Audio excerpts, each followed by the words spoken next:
انا خدت البروتين بس. في ناس بتعتقد ان انا رياضي، حتى في بعض الرياضيين انا هاخد بروتين بس.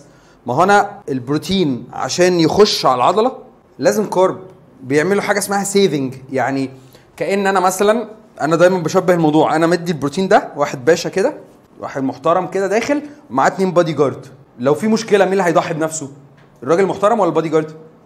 فالكارب والفات دول البادي جارد بيتحرقوا عشان الباشا ده يعرف يخش ايه على العضله. فحتى لو انا بلعب رياضه البروتين ده عمره ما هيخش على العضله غير لو انا مدي معاه كارب وفات بكميات كويسه عشان هم يتحرقوا وهو يخش على العضله.